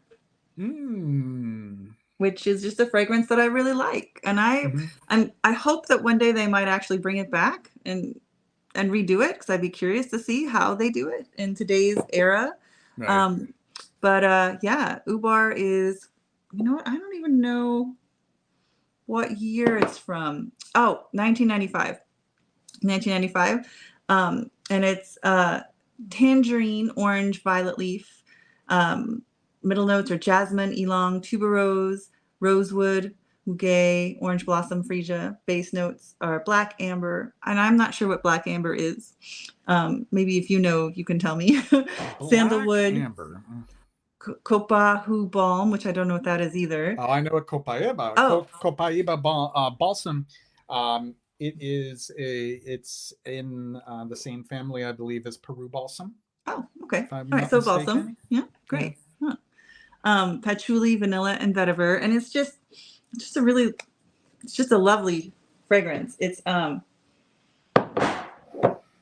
again one of these fragrances that's so multidimensional, that changes over time, that has a really distinct opening, midsection, and dry down, which a lot of these vintage fragrances do, and that you have to go to someone like Darren Allen today, right, to find. Um, but it's just really, it's a it has florals, but it has all of these other interesting edges and kind of light motifs that are coming in and coming through. And there's a beautiful kind of almost, it must be coming from the violet leaf, but almost this like gasoline, like, or like fuel, or some Like, kind of thing at the top, and then there's a really interesting kind of dark woodiness in the floating somewhere on the bottom. Yeah, it's just really cool. It's a really cool fragrance. Very complex. it does sound pretty cool. Yeah. I wouldn't mind a sample of that. I will send you a sample. I have, oh my gosh, JJ. I have I this. wasn't gonna mention Oh it, but no, I have this box that has been packed for months to just send to you in the mail. So I will put it in here. I'll put a sample of Ubar and I will send it to you for sure before Monday. I look forward to it. I want to try those Clue Yeah. fragrances. Yeah, they're in there. Speaking of samples, buy me a coffee if you would like to support this content. Each cup of coffee is $5. If you purchase 6 cups, you get a sample pack from yours truly. If you purchase 12 cups, you get a 4-bottle grab bag plus a sample pack. And what, you ask, is a 4-bottle grab bag? What is he talking about? I have too many fragrances and I need to spread the wealth. So if you purchase 12 cups, I will send you 4 bottles from the collection. You cannot ask for which ones. That's why it is called a grab bag. So if you are interested, that is 12 cups. But if you would just like a sample pack, 6 cups, USA only, please, at this time. I say at this time, but it's been like that forever. Who knows? Maybe I'll change that if I am, gainfully, I don't know. If you win the If I lottery. win the lottery, I don't know. I don't make money off of social media. I don't do this for money. So buying me a coffee is what helps out. Because I'm telling you, folks, being monetized on YouTube and not making content every freaking day, it means that you're lucky if you make $100 in like 6 months. So I'm not making that much money. So it is viewer supported. So if you could help out and be ever so kind, it's greatly appreciated. And it just so happens I noticed that the amount of people tuned in always goes down when I do my little infomercial, but that's okay. We still have 25 people who are tuned in, and you are all absolutely wonderful. And also don't forget to hit the like. We are currently at 44 likes. We're aiming for 50. We have just over 15 minutes. So let's aim for 50 by the close of this stream. Copaiba Balsam, frequent note in Brazilian fragrances. This is true because it grows, I believe, in the Amazon, much like Peru Balsam does, and Tolu Balsam. So lovely, lovely, lovely. Okay, I'm going to do something for the gents here, for those who have a difficult time dipping in the lady pond, if you know what I mean. So they stick to themselves. They stick to the ones that are marketed to them. I have Monsieur Houbigon. That's a Monsieur handsome Houbigon. bottle. That's a Isn't it very handsome handsome? bottle. Do you know that many of these bottles initially had a belt with a buckle? Now, a lot of people like those bottles, but I think that it is really tacky looking. I wanted to get a bottle without the actual belt because most of the bottles, the belt is kind of getting deteriorated and decayed. The buckle is all rusty. I don't need it. This looks better to me. So I got this splash version that actually comes with an atomizer. So the atomizer is right here. I already have so many green fruity florals on me. I'm not going to be putting this on me. I'm going to sniff it out of the bottle.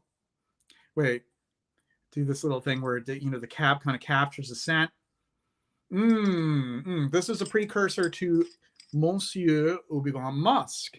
This is before it got really musky in the 70s. So this is much more of your garden variety, men's aromatic, woody, spicy, pretty stuff. Very nice, very handsome, very debonair. That's not demure. I would say it's debonair. It's very sophisticated scent, but it is of its time. So for those of you who like more modern scents, take caution. Monsieur Houbigant. I love this. Kind of like a houndstooth. Would you call that a houndstooth or it's kind of like a tartan houndstooth combination? I don't know. Or what do you call it? Gingham? I don't know. Gingham. One of those patterns. Something like that. See, I hate this camera. Got to do a camera. Oh wait, let me do maybe get larger and that doesn't really help. Well, you can see a little bit better here. Is that gingham, folks? Can somebody confirm? I don't know. I think it's gingham. Rachel thinks it's gingham, so that's good enough. And it was a demonstration bottle. It came in this cardboard box. Cool. Came out in the late 60s, and then it actually ended up being foreshadowed by Monsieur Houbigant Musk, much like Drakkar Noir overshadowed the original Drakkar. So this one's relatively obscure in comparison. Back to the chat. Love the smell of gasoline. Me too. Methyl octene carbonate. I was discussing it in my review of Fahrenheit that I shared on Instagram today. So read up on that on Instagram. And violet leaf can give that gasoline note sometimes, along with lots of other stuff. But yeah. So methyl octene carbonate is actually used sort of as a replacer for violet leaf, which tends to be a little bit more expensive. But many compositions, when you look at the formula, they use like real violet leaf in combination with the methyl octene carbonate together to get that effect. So a little bit of natural, a little bit of synthetic. It's all good. Maybe it's more about the lack of lighting than the quality of the camera. It could be that as well. Yeah, I don't have the best lighting. I have like a cheap ring cam, because I need all the money to buy fragrances. Why am I going to buy all this fancy shit? Hey, at least like I did an upgrade of, my mic. Sorry. That's my Rode mic. So I did an upgrade to that. And Deluxe Lex, don't some implementations of oud smell like gasoline too? I think so. Yeah, definitely. Wouldn't it be like the Laotian ouds are kind of like that? Or depends. I don't claim to be an oud expert. It's never been like my, I like oud, but it's never been my favorite. And I think a lot of people are aware of that. Well, I just did mine. Do yours. You got more, right? Actually, I do have more, but I really want you to do more spray tests because this is very entertaining to me. So will you do another spray test? I can tell you get into it. You put yourself on mute and you just sort of you hone in. I'm watching, yeah. Okay. Why don't we do that then? Let's see if I have any others. I'm not sure if I did all of them. Let's see. Do I have any others? Well, I do have. Now, I'm already aware of Canon, very aware. It's actually very near and dear to me because Canon I purchased. It was one of the first sort of throwback fragrances that I bought in the late 90s when I was into being old-fashioned. Anu sent me this light man's cologne, but not light in the loafers. Don't get any wrong ideas. We'll dip this end. It's the wrong end, but I don't feel like grabbing another paper strip. I am at limited bandwidth, so I'm using the same strip, the other end. Dab this on my hand. Hopefully those green fruity florals don't interfere. Why am I doing this right now? Why am I Why not? flagellating myself with this. Yeah, it is. It is a lighter version of Canon. Hmm. Are you familiar with Canon? This is aged well. This is aged well. Well, naturally, it came from a Nuge, so it is not turned. But it is a lighter version of Canon, which to me, Canon does have this sort of interesting, because when you think about Canon, it was supposed to be, you know, the Scandinavian woodsy, outdoorsy scent for the rugged man, a man who wants to escape from the you know the toil and the drudgery of his work. And it does have that. It does have that just like a brighter, more citrusy version. Citrus is actually are pretty preserved in spite of how old this bottle. I'm sure this bottle is pretty old. And just like very woody, musky, spicy, a bit powdery.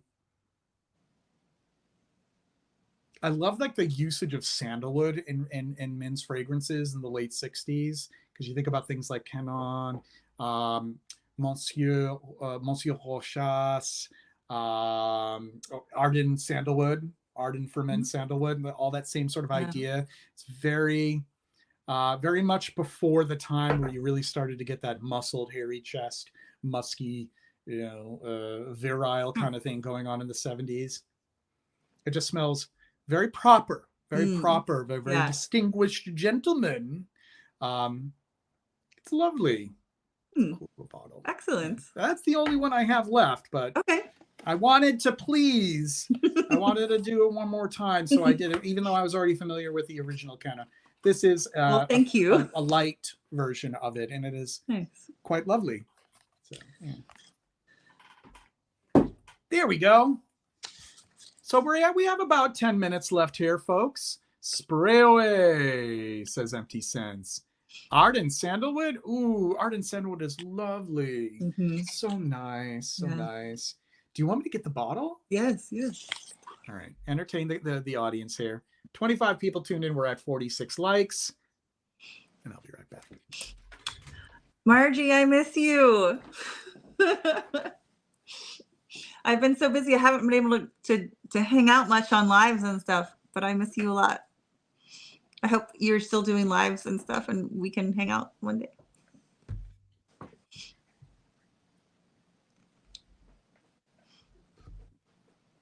Okay, so here's a version from the 90s, because sometimes I just like to get the more recent bottles so that I can get a version that I know is less likely to be completely turned.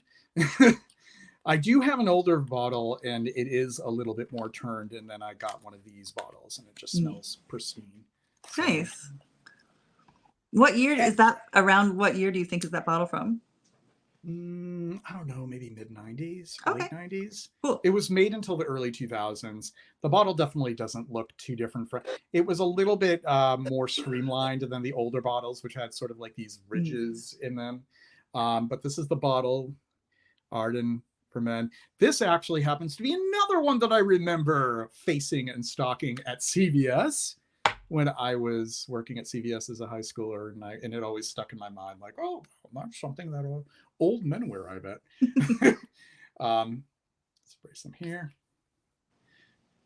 It's probably gonna be interfered by one of those other things, but it's all right. It's a party.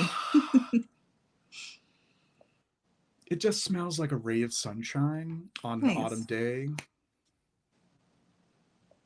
It's a lot of lavender. This is like, so truthfully, if you wanted to find one of those genteel 60s sort of tweedy kind of men's scents from that time period that has a lot of lavender and sandalwood in the dry down, this would be something that would please you greatly. Arden for Men, sandalwood. It smells so nostalgic to me. This is not something that people who are just used to the modern could get their head around. They just feel like, what is that all about? That smells like my grandpa. It's very grandpa, son. So nice. It just makes me happy. I just feel something, there's just something that hits the receptors in my brain that just make me feel so nostalgic, so sentimental when I smell a lot of these. I was wearing a Kanitsa 10 earlier. Another one where I don't think that you have to get the vintage. Uh, Yeah. I'm so over that. Yeah. Oh, I'm so over For that sure. conversation. You must get the vintage. So done with it. I can't be bothered. Just get yourself whatever version you can get your hands on. Kanitsa 10 is a joy as well. Love that it has kind of this weird violety-ness to it in the heart as well, along with that Yeah. isobutyl-quinoline. And but this is, I mean, this is a very different feel. Arden for Men Sandalwood. It's like kind of like the opposite of that. While that is very like strident, this is very like light and lovely. It's definitely has like a lot of sillage to it. It's definitely kind of like, that smells like a very well put together gentleman. Like refined. Yeah. Or this could be a very well put together woman. Absolutely. I got to remember not to leave the ladies out, but a lady could just as well wear this. And I think that it would probably work very well. Yeah. 100%. Yeah. Yeah. Very nice. So that is, that's just like Campbell soup. Let's see. Do a woman's only frag night, men only loud and chat with strict supervision. I don't know about that. I don't do that stuff. No. But I welcome all suggestions. No, thank you. I'm not into that at empty. Wait, are you responding, Mitra K, to what he suggested? I'm starting to read AB conversations here. That throws me off. There's a lot of AB. I'm not used to the ABs because on Effluvium, everybody's just watching me and the guest. Oh yeah, you should try. You've never smelled Arden for Men Sandalwood? I have smelled it on someone else, but I've never worn it. Yeah. Who did you smell it on? So I was, who did I visit? When I was in Chicago, I got to meet up with a few frag friends, and one of the people I met up was wearing it. Yeah. That's awesome. I'd love to smell this on someone else. I've never smelled it on anyone but myself. I think John Beeble really likes it as well. I can see that about it. Yeah, I never smelled it on John Beeble though. Oh my God, he has a great collection of fragrances. Oh, I bet. Wow. Yeah. I remember there was this one perfumer, and he was doing these videos, reels on Instagram. Did you know that perfumers do not wear perfume? I was like, what are you talking out of your ass for?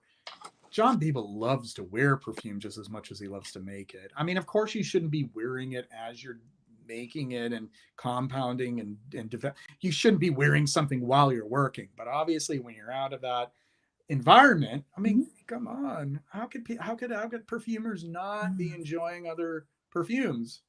And I think it's so individual too. Like I know I in person know perfumers that wear perfume all the time, and I also know perfumers that never wear perfume to protect their nose, and it's so individual. Right. Yeah. Darren, you know who I'm talking about, right? I'm not going to mention it on this live stream, but you know what I'm talking about. Yeah, pretty obnoxious. Yep. Oh, a Margie and Rachel stream. Oh. Yes. Maybe one day, Margie. Maybe. I don't know if Margie wants to go out of go out of retirement from doing the live stream thing. I honestly can't blame her for it because, they're crazy for all of us back now. Yeah. We love Margie. We do. We miss you. We have 27 people tuned in. We have 46 likes right now. We need 4 more. It is 9 o'clock. We're going to be signing off of here pretty soon. Well, I'm trying to get 4 more likes. Well, and JJ, I kind of have a strict deadline. I have to go at exactly on the hour because I have to do bedtime routine for my son. So, well, I might have to. I apologize. I probably should know before that. But I promised my husband that I would go and help him. You don't have to apologize for that. We have 27 people. Any one of you 27 people who have tuned in later into the stream and have not liked the stream, we have 28 people now. Please like. Yeah. Please like. We can need 4 more. We have Sticks saying one more thing here. Margie should come out of retirement. Screw the haters. I won't come on shirtless either. My apologies for that. I was just having fun. Nothing sinister.